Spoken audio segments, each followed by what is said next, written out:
होइन यो केटो समय समयमा कता हराउँछ भनेको भर्खर चिया दिएकी थिएँ हामा गर्छु भन्थ्यो अहिले नै गायब भइसक्यो कता जान्छ के गर्छ केही पत्तो पाउँदिनँ म स्कुल कति फतफत गर्छ आइमाई के भयो किन गरेर हो कि किन हुनु नि अब हजुरको सुपुत्रको खोइ कता सवारी भयो स्कुल जाने खाना खाने बेला भइसक्यो यहाँ जान्छु छैन फुत्त हिँड्यो अहिले आफूलाई धन्दा सकेर अफिस जान हतार हुन्छ आफ्नो कक्षामा पढ्ने केटो उसलाई थाहा छैन र भने आइहाल्छ नि कति टेन्सन लिन्छ यो हो त्यही हो खराब त यो घरमा मै हो नि तपाईँको छोरालाई वास्ता नगर्ने बानीले यसले मलाई टेर्न छाडिसक्यो उता छोरो साथीहरूसँग गाजा भाङ खान गइसकेको हुन्छ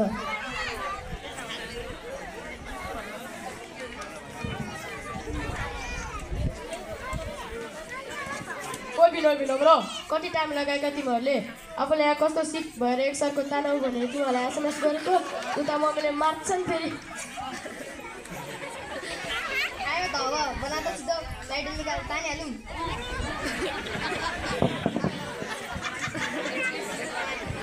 ओहो 8-10 भइसकेको छ 8:30मा त खाना खाने समय हुन्छ अहिले जाम स्कुल जाने बेला यसो मेसी मिलाउँला नि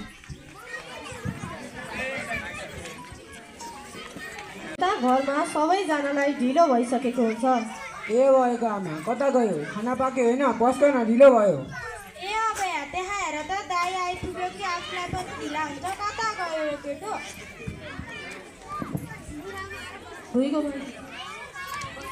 हस् आमा म दादालाई बोलाउँछु अब कि बहिनी कक्षा 7मा पढ्छु दादा कहाँ जानुभएको खाना खान ढिलो भइसक्यो बाबा मम्मीलाई अफिस जानु छ हामी स्कुल जानु पर्यो ओहो कस्तो फोहोर कोठा किताब पनि मिलाउनु भएको रहेनछ तँদের नगर है खुरखुर जायाबाट म कहाँ गएको छु र आउँछु खाना खान बढी जाने हुन्छस्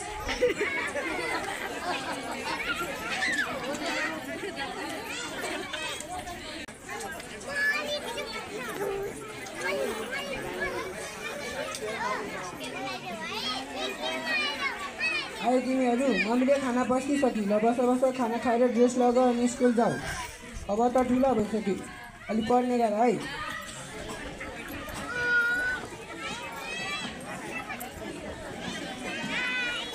आफू टाइमले पनि भ्याइदिन स्कुल जानु पनि पाएको छैन राम्ररी पढ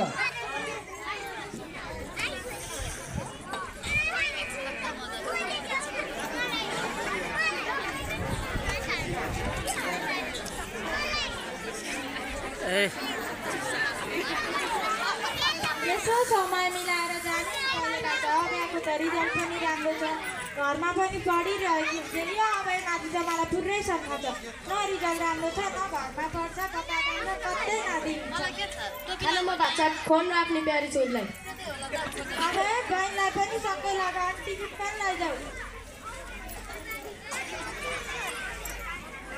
अनि बेलामा दिन पनि कति खिची गर्छौ के बाबु ए बाबु खाना छोडेर हिँड्नु हौ अब बहिनीलाई पनि सबै लगाएर टिफिन पनि लैजाऊ किन लानु त्यसलाई त आफै जान सक्छ नि टिफिन पनि त्यसलाई पठाइदिनु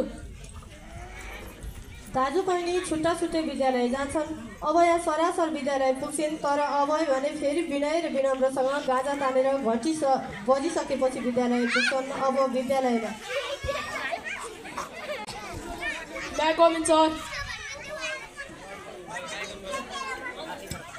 ओहो ढिला ग्याङ सधैँ किन ढिला हुन्छ तपाईँहरूलाई यहाँ हाजिर भइसक्यो सर विनयकोमा खाना ढिलो पाकेको रे फेरि गरिदिनुहोस् न हाजिर के हो र तपाईँहरूको सधैँको बाना हो विनयकोमा ढिला खाना पाक्दा अबेर विनम्र चाहिँ किन ढिलो नि उसलाई पर्खेको सर तपाईँ फिल्महरूमा हुनुहुन्छ कि विद्यालयमा चुइगम थुक्नुहोस् बस्नुहोस् बिग्रेका केटाहरू आज पाठ 11 को अभ्यास बुझाउनु पर्ने थियो अभ्यास कापी अगाडि राख्नुहोस् सर कापी घरै छिटै छ पाठ 11 सम्म कुन चाहिँ अभ्यास पुरा गर्नुभएको छ र आज बाहना बनाएको अगाडि गएर कान समात्नुहोस् भोलि तपाईँको बाबासँग कुरा गर्नुपर्ने भयो अब सरी सर भोलिदेखि सबै गर्छु बाबालाई फोन नगर्नुहोस् त्यति नै बेला 5 बजेको ब्रेक घन्टी बज्छ त्यही समयमा अभयले अभयको टिफिन दिन आउँछिन् र दादाले कान समाएको देख्छिन् अभया ए अभया हजुर सर। तपाईँको दादाले पढाइ लेखाइ गर्न छोडिसक्नुभयो। घरमा आमा बुबालाई स्कुलमा सरले बोलाउनु भएको छ भन्नुहोस् है। हस् सर। बेलुका घरमा खाना खाने समयमा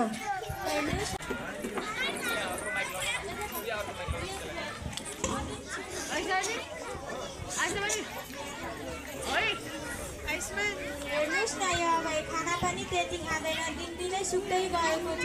केही भन्यो भने रिसाउँछ मात्र, के भएको होला? के भयो त यसलाई? बाबु के भएको छ तिमीलाई? के भएको छैन मलाई, यो मम्मी पनि त्यसै कराउनुहुन्छ। मम्मी मलाई खाना ठोर्यो है। हस् हस्। बाबा हजुर भोलि स्कुलमा जानु रे, सरले भन्नुभएको। दादा त होमवर्क नगरेर काम समातेर उभिनु भएको थियो। हो त, मलाई पनि सरले कल गर्नुभएको थियो। भोलि एकपल्ट जानु पर्ला। आफ्नो अफिसमा पनि कति काम छ, बच्चाले पनि टेन्सन मात्र लिन्छन्। त्यस दिन सबैजना खाना खाएर सुत्छन्। यत्तिकैमा उज्यालो हुन्छ। सधैँ जस्तो आज पनि अभय बिहान गायब छ। अभय पढेर बसेकी छिन्। बुबा मर्निङ वाकबाट आउनुभयो। सधैँ चाहिँ अभय आएपछि खाना खाएर अभयले थाहा नपाउने गरी अभयसँग विद्यालयतर्फ लाग्नुभयो। आज पनि अभय विनय र विनम्रसँग ढिला विद्यालय आउँछन्। अफिस रुमबाट अभयको बाबाले हेरिरहनु भएको छ। अफिसमा सर र बाबाको बिच कुराकानी सुरु हुन्छ।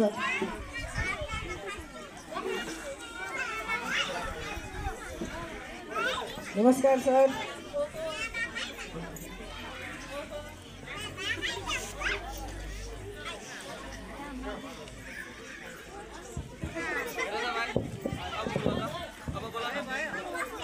ओहो नमस्कार नमस्कार। हिजो मलाई हजुरले कल गर्नुभएको थियो। नानीले पनि सरले स्कुलमा बोलाउनु भएको छ भन्दै थिइन्। किन र सर, यिनीहरूले केही नराम्रो गरे कि? हेर्नुहोस्, अभया त एकदम राम्रो गर्दैछिन्। पढाइका साथै इसिएमा पनि निकै राम्रो छ उनको। अनि सर, अभयको चाहिँ के छ नि? दुवैजना व्यस्त छौँ। घरमा खासै समय दिन पाएको छैन। मैले त स्कुलकै भरमा छोडेको छु यिनीहरूलाई। खासमा अभयकै कुरा गर्न मैले तपाईँलाई कल गरेको हुँ। अभयको के गरेर सर त्यसले? विद्यालयमा तेस्रो त्रैमासिक परीक्षासम्म आइपुग्दा पनि सबै परीक्षामा एनजे आएको छ। पढाइ लेखाइ केही गरेको हुँदैन। गृह कार्य कहिले हुँदैन उनको। अलिक विचार गर्नुहोस्, नत्र आइसी नजिक आइसक्यो कसरी प्रगति होला? गाह्रै छ। यो कुरा त विद्यालयले हेर्नुपर्ने होइन र? हामी दुवैजना जागिरे छौँ, समय दिन सकिन्न। मैले त स्कुलकै भरमा छोडेको छु यिनीहरूलाई। त्यस्तो होइन, आजकल सबै अभिभावकहरू जागिरै हुनुहुन्छ। तर आफूसँग भएको बिहान बेलुकाको समयमा आफूसँगै राखेर पढ्ने काम लेख्ने काम गराउनुहोस्। डायरीमा होमवर्क लेख्न लगाएर पठाउनुहोस्। होमवर्क सकेपछि डायरीमा साइन गरेर पठाउनुहोस्। कस्तोसँग छ विचार गर्नुहोस्। यसो गर्दा अलिक सुधार गर्न सकिन्छ। हस्, म मेरो तर्फबाट पुरै प्रयास गर्छु। हस्, विद्यालयबाट गर्नुपर्ने हरेक कार्य हामी गर्छौँ। तपाईँहरू पनि आफ्नो कार्य गर्नुहोस्। यसो गर्दा अबेलाई सुधार्न सकिन्छ। हस् सर, अफिस जान ढिलो भयो, म बिदा हुन्छु। नमस्कार। हस् नमस्कार। विद्यालयमा तेस्रो घन्टी बज्छ।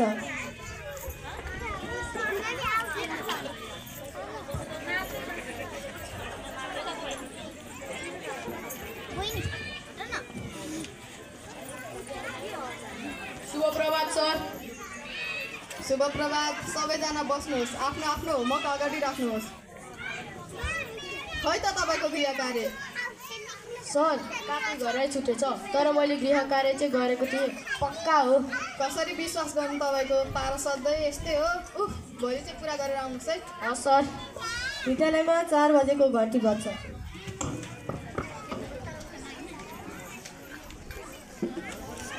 सबै विद्यार्थी घरतिर जान्छन्। अभय समयमै घर पुग्छिन्। अभयको भने फेरि गाजा खाँदै बरालिँदै बेलुका 6 बजे मात्र घर पुग्छन्।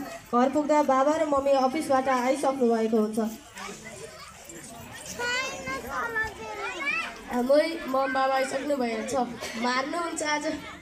अभय, कहाँ गएको थिइस्? यो घर आउने समय? बाबा, साथीहरूसँग गृह कार्य गरेर बसेको चौरमा सबैजना मिलेर गृह कार्य गर्दा सजिलो हुँदो रहेछ, त्यसैले। ए, त होमवर्क गर्छस्? खोइ काबीले त कति गर्ने रहेछस्? आज म स्कुल गएको थिएँ। 9 बजे घरबाट निस्केको केटो 10:30 कहाँ हराएको? मैले सबै बुझेको छु। मैले हेरेँ कति होमवर्क गर्ने रहेछस्। आजदेखि मसँगै बसेर होमवर्क गर्ने सधैँ। पर्दैन सँग बस्न, माफी गरिहाल्छु नि। पक्का गर्छस् नि? गर्छु बाबा। ल त्यसो भए जा, कपडा फेर अनि सबै काम पुरा गर। अभय पनि कोठाको भित्र बसेर मोबाइलमा साथीहरूसँग गेम खेलेर बस्छ। बेलुकाको खाना खाएर आफ्नो आफ्नो बेडमा मोबाइल हेर्छन् र सुत्छन्। भोलिपल्ट बिहान फेरि अभय गायब छ। अभय आफ्नो गृह कार्य सकेर आमालाई काममा सघाउँदै थिइन्। बुबा आउनुभयो। खै त अभय आज नि छैन घरमा। यो केटोले साह्रै टेन्सन दियो। के गर्ने होला, पढाइ पनि बिगारिसकेछौ। के न सम्झाउँदा हुन्छ, न पकाउँदा हुन्छ, न गाली गर्दा हुन्छ। केही भन्यो भने झर्किन्छ मात्र। के भयो होला यसलाई? तल ढोका बजेको आवाज आउँछ। दादा आउनुभयो जस्तो छ। ल खाना खाना हो, अब ढिला हुन्छ फेरि। सबैजना खाना खान्छन् र आफ्नो आफ्नो काममा जान्छन्। आज पनि अभय, विनम्र, विनय र उनका साथीहरू चौरमा जम्मा भएका छन्। आज त उनीहरूले अरू थुप्रै साथीहरू पनि जम्मा गरेका छन्। उनीहरूले विद्यालय नजाने निदो गरी दिनभरि मस्ती गर्ने र साँझमा घर फर्कने प्लान गरेका छन्। हिजो बेलुकै SMS मार्फत सबैजनाले आफूले सकेको पैसा र लागु औषध ल्याउने कुरा पनि गरेका छन्। सुन त यार, आज त रैला गर्ने हो सबैजना मिलेर। कहिलेकाहीँ यसो फ्रेस पनि त हुनु पर्यो।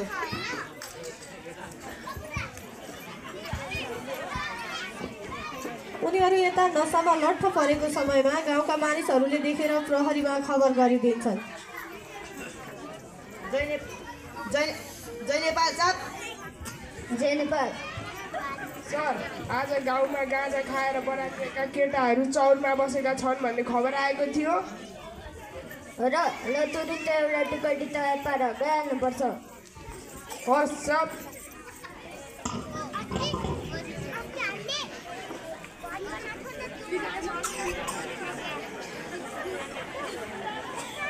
त्यहाँबाट 3 जना प्रहरीको समूह जान्छ र चौरमा गाँजामा लट्ठ परेका केटाहरूलाई समातेर जेल हाल्छन्। अभय र उनका साथीहरू जेल पर्छन्।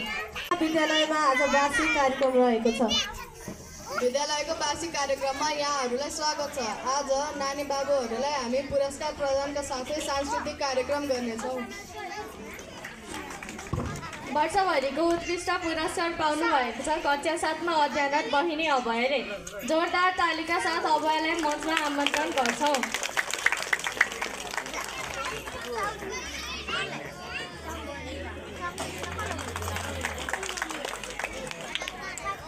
उत्कृष्ट खेलका लागि कक्षा 9का भाइ निर्मललाई मञ्चमा आमन्त्रण गर्छौँ।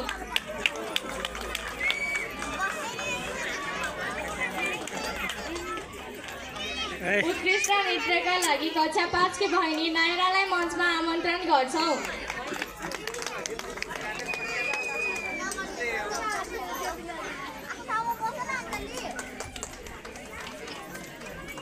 उत्कृष्ट गायनका लागि कक्षा 8 की बहिनी निशालाई मञ्चमा आमन्त्रण गर्छौँ।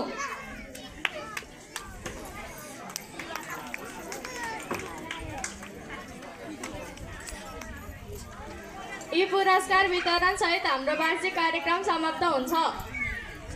यो सँगै हाम्रो नाटक समाप्त हुन्छ। हाम्रो यो नाटकको सन्देश हाम्रो युपी इङ्ग्लिस स्कुलमा कक्षा 6मा अध्ययनरत छात्रा सोनिक्षा दाहालले प्रस्तुत गर्नुहुनेछ। धन्यवाद। तपाईहरूले देखिहाल्नुभयो, एउटै परिवारमा जन्मेका आमा बुबाका सन्तान छोरी अभयहरूले विद्यालयकै उत्कृष्ट विद्यार्थीको पुरस्कार पाइन् भने छोरा अभय जेलमा परे। त्यसैले आफूले जस्तो कर्म गरे त्यस्तै फल पाउन सकिन्छ। परिश्रम मेहनत बिना सफलता पाउन गाह्रो हुन्छ। अर्काको लैलैमा नलागी अभिभावक र शिक्षकको मार्गनिर्देशन पालना गर्ने व्यक्ति मात्र सफल हुन्छ। त्यस्तै अभिभावकले पनि आफ्ना सन्तानको सङ्गत, व्यवहार, पढाइ लेखाइ आदिको बारेमा चासो लिई बेला बेला विद्यालयमा बुझ्ने प्रयास गरौँ र आफ्ना सन्तानलाई सत्मार्गमा लगाउँ भन्दै बिदा माग्छु। धन्यवाद। नमस्कार।